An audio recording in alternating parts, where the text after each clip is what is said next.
है फ्रेंड्स, तो आज के ब्लॉग की स्टार्टिंग हो रही है तहसील से। और हम तहसील में एसडीएम ऑफिस भी है, तो हम लोग आए हैं एसडीएम ऑफिस में, जो कि हम लेडीज आए हैं और आए हैं ट्रॉली भर के।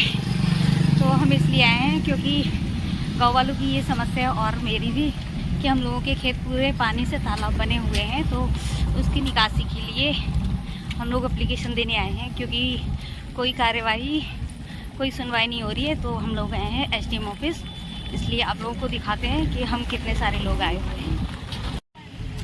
तो आप लोग देखिए, हम लोग इतने सारे लोग आए हुए हैं ट्रॉली में, और आपको दिखाते हैं एसडीएम ऑफिस, जो कि हम लोग जा रहे हैं वहाँ पे। चलो।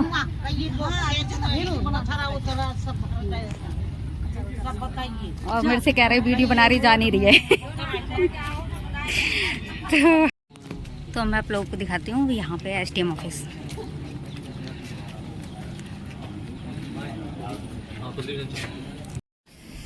और अभी तो एसडीएम सर अंदर हैं, तो हम सब लोग बाहर हैं। और ये देखो बुआ बैठी हैं पानी के पास, तो वो कह रही है तब तक मेरा ही वीडियो बना लो। कोई आ ही नहीं रहा है अभी बाहर, बुढ़ा बाहर आएंगे तब बात करेंगे, इसलिए हम लोग इंतज़ार कर रहे हैं। तो यहाँ पानी भरा हुआ है टीन सेट के नीचे, तो हम लोग ऐसे बैठे हुए हैं। आए हुए हैं रिपोर्टर, और मेरी दीदी कह रही है कि मेरे सामने आ गए तो मैं क्या बोलूँगी, और मुझे खुद नहीं पता कि मैं क्या बोलूँगी। तो हमें एसडीएम ऑफिस के सामने, और एसडीएम सर ने तो कुछ सुना नहीं, और रिपोर्टर आए हुए हैं तो वो बात कर रहे हैं। आप एक बार हमें बताइए क्या समस्या है और किस तरह से कितने किसान प्रभावित हो रहे हैं, कितनी भूमि है? भूमि तो वहाँ पर 50-60 एकड़ है ही। और जो स्टोन क्रेशर वाले हैं, उन्होंने अवैध रूप से दीवार बना करके, और जो गांव का रास्ता था उसको पाट करके अपने यूज में ले रहे हैं। इससे पूर्व में भी हमने समस्त ग्रामवासियों ने गांव में मीटिंग करी थी। ये 2022 की बात है, 8वें महीने की। तो उस समय हम स्टोन क्रेशर स्वामी को वहाँ पर सूचित किया था करके कि गाँव में फसल ख़राब हो रही है। उस समय हमने नाले के ही लिए कहा था कि आप जैसे कि अगर गाँव के रास्ता पाट दिए हैं, यूज कर रहे हैं गाँव के रास्ता, तो आप नाला बना दीजिए वहाँ पर। उन्होंने नाला बनाया नहीं।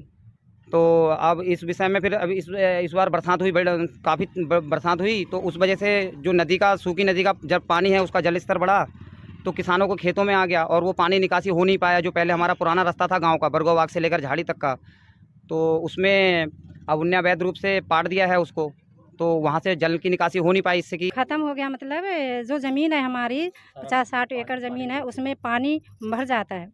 तो जब हमारी फसलें नहीं हो रही हैं तो उसमें हम क्या करेंगे। तो हमने एसडीएम के साथ पास आए और बोले कि सर क्या कहते हैं, हमारा यहाँ कोई अगर आपसे कष्ट है कि आप हमारे यहाँ कोई साधन कर सकते हो, तो हम आपको बहुत धन्यवाद। इसलिए हम आए। और मैं आपको बताना चाहूँगी कि मतलब वो हमारा एक ही खेत था, कि अगर पानी की निकासी हमारी होती, जो पुरानी निकासी थी, अगर वो निकासी होती तो वो खेत आज सही सलामत उसमें किसानी हो रही होती। तो अब उसका हर्जाना भी चाहिए, और हमारा खेत तो है ही, मतलब इतने जो एकड़ ज़मीन है, 50 एकड़ ज़मीन है, तो उसके पानी की निकासी से ही उसकी समस्या हो सकती है। इसलिए हम लोग यहाँ पे आए हैं एसडीएम ऑफिस में, कि इस एप्लीकेशन को देने की, मतलब जो पानी की निकासी के लिए जो रास्ता था, तो वो रास्ता खुलवाया जाए। जो अवैध तरीके से मतलब बंद किया गया है, तो वो खुलवाया जाए। और बस हमारी तो ये है हमारे प्रधान जी, जो अभी रिपोर्टर सर को बताएंगे। समस्या जो जैसा सभी भाइयों ने बताया ही है कि जो जल भराव है, जिससे कृषि भूमि सारी नष्ट हो रही है। और जल भराव का कारण है जितने क्रेशर्स हैं, पहले ये सारी लैंड खुली होती थी, क्योंकि नदी है पीछे, बैगुल नदी है, तो उसका पानी, जो बाढ़ का पानी आता है, वो बहाव से सारा निकल जाता था। अभी क्रेशर्स बन गए हैं, तो जो निकासी है वो छोटे तौर पे रह गई है, तो उतना पानी बहाव से निकल नहीं पाता, और जितनी भी निकासियाँ थी वो सारी बंद हैं। तो वही निकासियाँ बंद होने के कारण जल भराव होने से जो कृषि भूमि है वो नष्ट हो गई है। ये समस्या है।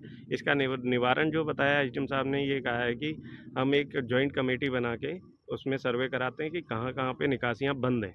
उन निकासियों का सर्वे कराकर जो निकासियाँ खुल सकती हैं वो सारी उचित तौर पे तुरंत खोलकर उनको जो है फसल को जो है नष्ट होने से बचाया जाएगा, और महामारी भी जिससे ना हो सके।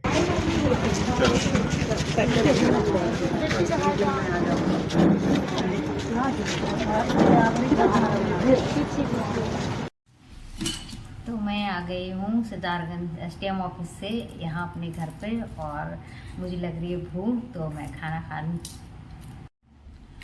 और आज मैं पहली बार वहाँ पे रिपोर्टर जो आए हुए थे उनके सामने मैंने बात की, और बात करते करते मुझे आ गई हंसी ऐसे की, क्योंकि मैंने ये ऐसी बातें ना पहली बार की थी, क्योंकि कभी मतलब इस टाइप की मुझे बात करनी नहीं पड़ी थी, और मुझे डर भी लग रहा था। तो बज चुके हैं दोपहर के 3 और मैंने बनाई है चाय। चाय के साथ मैंने बनाए हैं काले वाले छोले, और ये देखो पतिदेव खा रहे हैं, और चना और चाय पी के हम लोग जाएंगे दवा डालने, क्योंकि दवाई बाहर निकाल दी है, टंकी भी बाहर निकली हुई है, सब सामान फैला हुआ है। और हमने सुबह भी दवा डाली थी, उसके बाद गई थी मैं सितारगंज, और उसके बाद फिर अब हम लोग जाएंगे शाम को दूसरे खेत में दवा डालने, तो इसलिए शायद देर हो जाए। तो आज के ब्लॉग को यही ख़त्म करते हैं और मिलते हैं कल एक नए ब्लॉग के साथ।